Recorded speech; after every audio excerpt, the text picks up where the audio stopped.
पहले अरुणाचल प्रदेश में हमारी पार्टी स्वतंत्र रूप से लड़ी, हमारे माननीय विधायक को शामिल करा लिया। अब मणिपुर में भी यही आचरण पेश किया। बीजेपी हर जगह यही काम कर रही है। जो खेल बीजेपी कर रही है, ये लोकतंत्र का गला घोट रही है। यू टर्न करते हुए 360 डिग्री का सर्किल कंप्लीट कर लिया है, यानी कि अब उनके पॉलिटिक्स से रिटायरमेंट का वक्त आ गया है। और दूसरे दलों के जीते हुए विधायक को या तो डराती है या खरीद फरोख्त करती है। डिप्टी सीएम श्री तेजस्वी यादव जी ने कहा था, बीजेपी जो डरती है उसे डराती है, जो बिकती है उसे खरीदती है। लेकिन भारतीय जनता पार्टी के मूल चरित्र में जो बदलाव आया है कि दूसरे राजनीतिक दलों को पनपने नहीं देंगे। हिंदुस्तान लोकतंत्र की धरती है। उनको छोड़कर स्वतः स्फूर्ति दूसरी पार्टियों में जा रहे हैं। भारतीय जनता पार्टी उनके लिए एक उम्मीद बनी है। मोदी जी, अमित शाह जी, ये हिंदुस्तान की धरती लोकतंत्र में ऐसे आचरण को जनता चिन्हित करती है। अब कई राज्यों में बीजेपी जहां जहां नहीं जीत पाती है, तो दूसरे दलों के विधायक को, सांसद को तोड़कर खरीदकर अपने पाले में लेती है। जब आरजेडी उनको झटका देगी और जेडीयू के लोग बड़ी संख्या में आरजेडी में शामिल होने वाले हैं, उसके बाद उनके पैरों तले जमीन खिसक जाएगी। मणिपुर में बीजेपी ने जेडीयू के 5 माननीय विधायक को अपने पाले में कर लिया। बीजेपी हर जगह यही काम कर रही है। जो खेल बीजेपी कर रही है, ये लोकतंत्र का गला घोट रही है।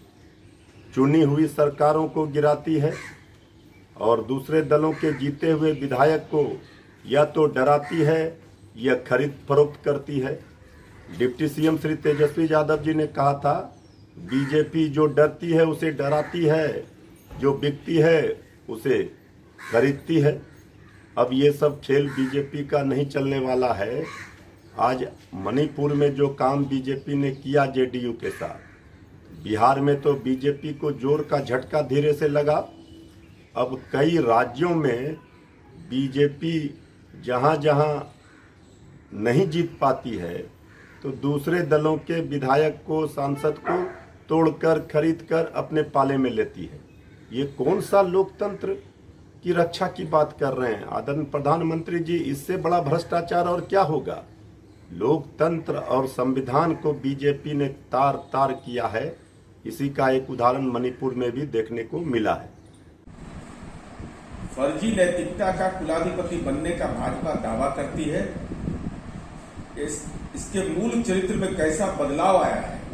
अटल आडवाणी जी का भाजपा नहीं, बल्कि वैचारिक रूप से समाज में वैमनस्य फैलाने का, सहयोगियों के साथ विश्वासघात करने का, इसके चरित्र में जो मूल बदलाव आया है, इसकी ओर तो बिहार ने एक नजीर पेश कर दिया। लेकिन देखिए हालात क्या है। पहले अरुणाचल प्रदेश में हमारी पार्टी स्वतंत्र रूप से लड़ी, हमारे माननीय विधायक को शामिल करा लिया।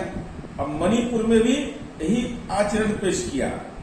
पूंजी अपनी नहीं, हम अपने बदौलत चुनाव लड़े थे, आपके बदौलत नहीं।